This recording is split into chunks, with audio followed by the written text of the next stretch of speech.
Good morning, students. I'm Sheila Goel, your psychology teacher. Today, we are going to do self and personality, under which we are going to look into the post Freudian approach. My dear students, the number of followers of Freud who became dissatisfied with his myopia regarding the social conditioners of personality withdrew their elegance from classical psychoanalytical theories along lines dictated by new oriental development by social science. They did not agree with Freud completely. They said that sexuality cannot explain everything. So there was a different approach which is also known as post Freudian view or neo analytical approach or post Freudian approach. How did it emerge? As the psychoanalytic theories of personality formed by Freud were nurtured by the positivistic climate that shaped the course of 19th century. At the same time, intellectuals trends that were at variance with purely biophysical conception of humans were beginning to take shape.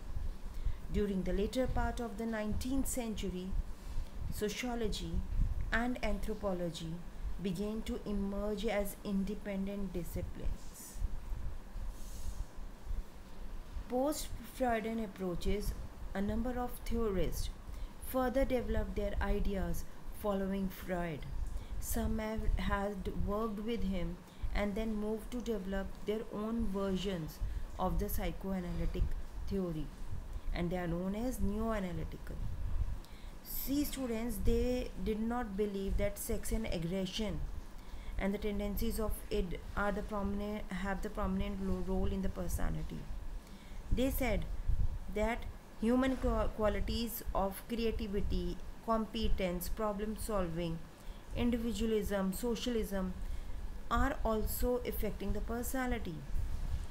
They expanded the concept of ego, so they have to move away from the Freud and think differently. First was Carl Jung.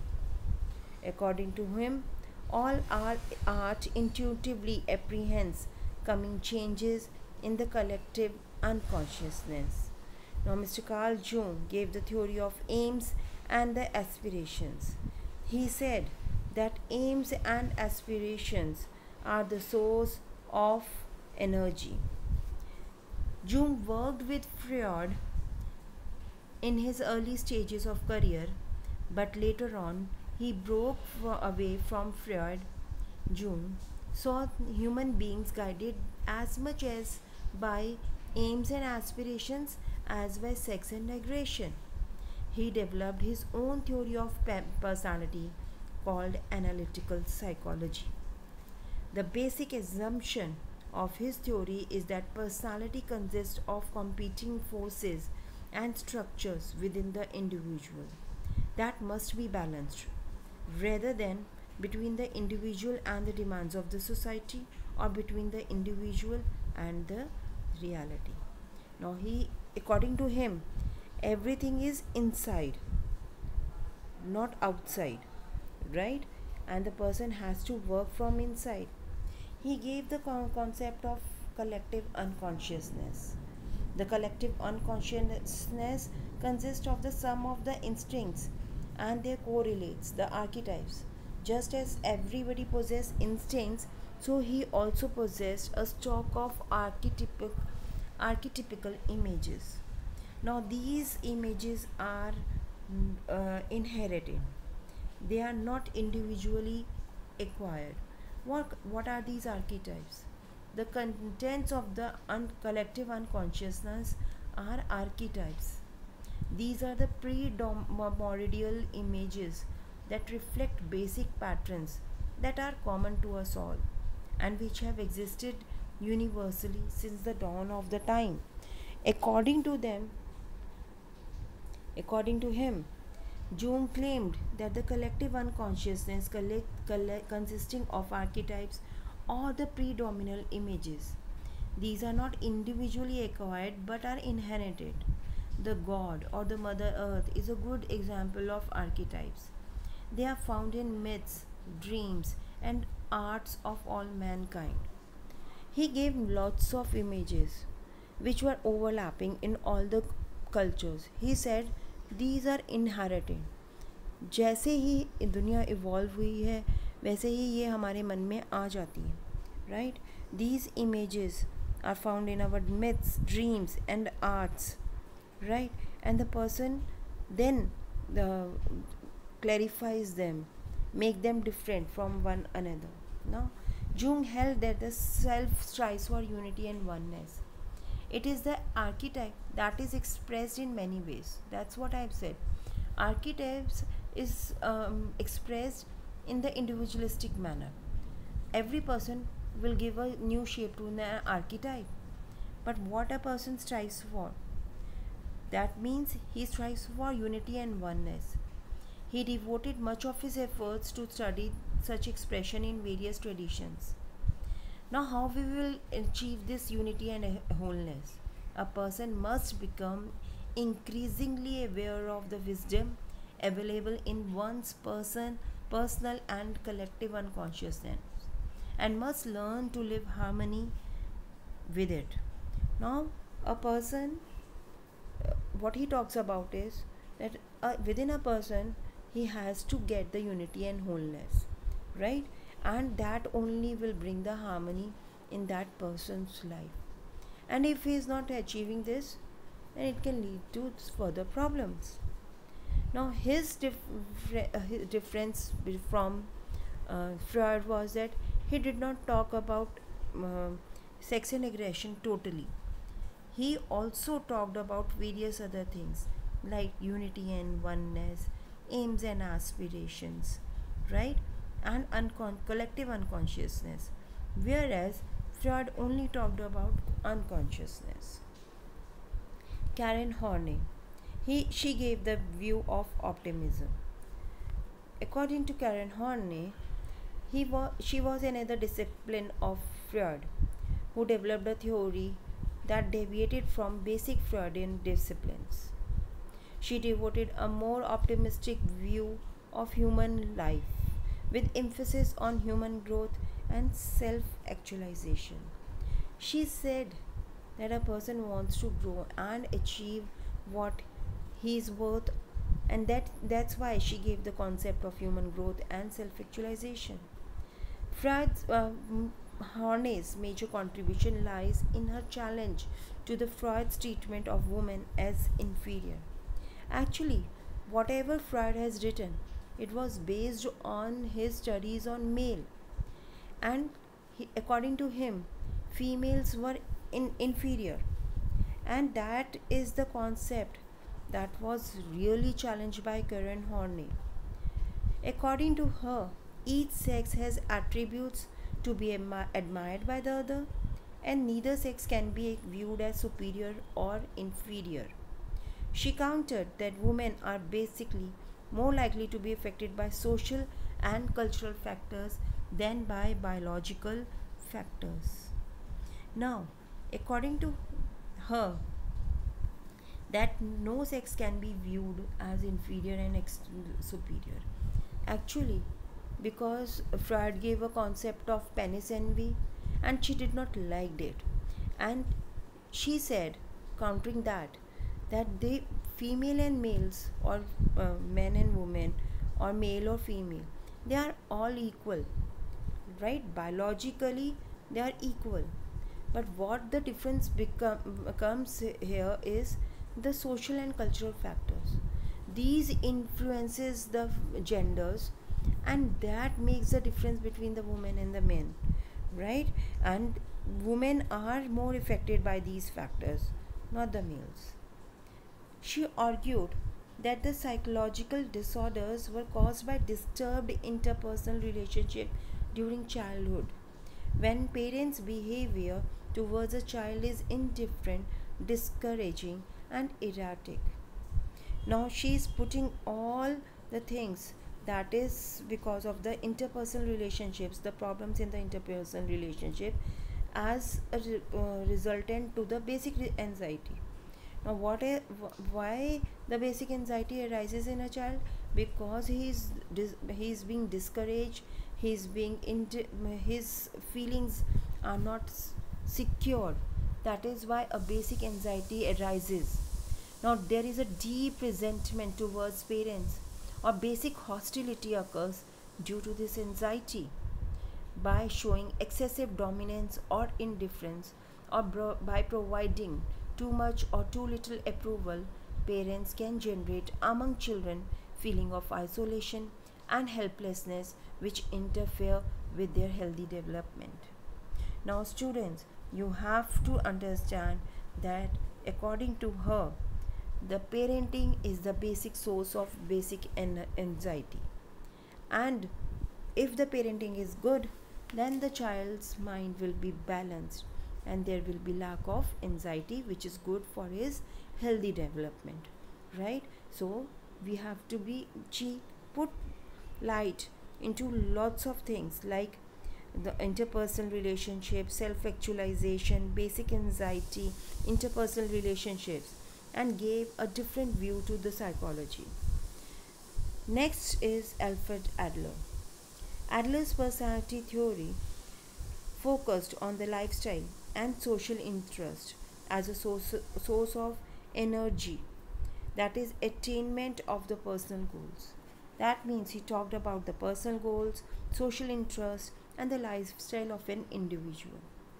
Few basic concepts sustain the whole theoretical structure, like social interest, creative self, fictional finalism, striving for superiority, inferiority feeling, and compensations. Now, students, what did Alfred Adler conveyed in his theory of lifestyle and social interest? He gave the theory of individual psychology, that human beings are purposeful and goal oriented. Each one of us has a capacity to choose and create. Now he is giving power to an individual. He says that every individual can make his own life in the direction in which he wants, right? According to him, we are all purposeful and goal directed, and we are working for that goal for ourselves, right? We are choosing the things and we are creating the things. He emphasized on personal goals. Our personal goals are the source of our motivation, right? You can see that if I want to become something, that something will be my personal goal, and it is going to help me in shaping my own life. So whatever I am, I'm going to work for that personal goal and I will become what I want to become. So I'm choosing, I'm selecting, I'm making my goals, and it provides us with the security and help us to overcome the feeling of inadequacy. These are the major sources of our motivation, students, right? In Adler's view, every individual suffers from a feeling of inadequacy and guilt, and this is because of the inferiority complex, and these inferiority complexes arises from the childhood. Again, there is some drama of childhood that is affecting us, and we know that it happens. Now, overcoming this complex is essential for the optimum personality development. He further says that this inferiority complex should not color our lifestyle. It should not cover our personality. We have to overcome this for the best personality development or the optimum personality development. Next in line is Eric Fromm, and he talked about the human concerns. He had a social orientation, right? In contrast to the Freud's biological orientation, Fromm developed the view or the theory from a social orientation. He viewed that human beings are the social beings who are understood in terms of their relationship with others. Now, we are human social beings. We can't live in isolation. According to him, whatever we are, we understood ourselves and others in terms of our relationships, right?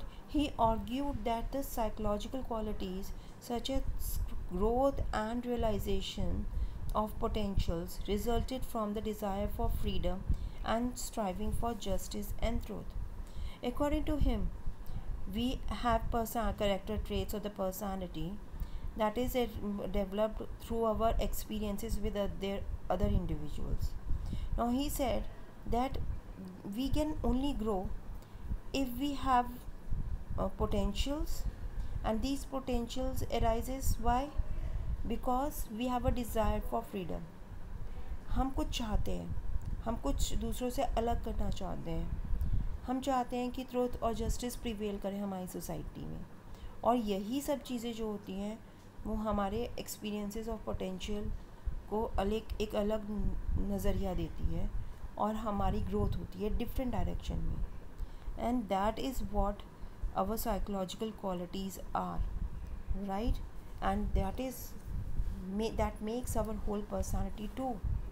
Form holes that the character traits develop from our experience with other individuals. While culture is shaped by the mode of the existence of a given society, people's dominant character traits is a given society work as forces in shaping the social processes and the culture itself. Now, what do you understand that from that? According to him, that if we are tender, our society will have more tenderness in it. If people in a culture, in a society, are dominant types, are little aggressive, then the culture itself will be very aggressive culture. Okay, now that is what it is trying to say, that it is the people who are working and shaping the society as well as the culture, right? And his work recognizes the value of the positive qualities such as tenderness and love in the personality development. All these things are going to help us to develop our own personality. Now, dear students, last but not the least, Erik Erikson's search of identity. He talked about the rational, conscious ego processes in personality development. He stresses ego processes. He does not talk about unconsciousness. He does not talk about id. He is only concerned with the ego processes that helps in the personality development. In his theory, development is viewed as a lifelong process. That means our development starts as soon as we take birth and it ends when we die. So, ego identity is granted a central place in his process. See, whatever we are, it is because of the ego processes according to him. And that is the major role, central role in the development. His concept of identity crisis of adolescence age has drawn considerable attention. See, what is identity crisis? Young people must generate for themselves a central perspective and a direction that give them a meaningful sense of unity and purpose, right? If the young people are not able to do this, they will have identity crisis. If they are not able to have a meaningful sense for themselves, then what will happen? They will not understand themselves and they will have identity crisis. So all these people talked up differently, which was different from psychodynamic theories. According to them, the major criticism for psychodynamism was that the theories are largely based on the studies that lack a rigorous scientific basis. They use small and atypical individuals as samples for advancing generalization. Not because Freud was working on a small group of case studies, the people who are coming for the treatment. He generalized all his principles, and that was a criticism that these people had for his theories.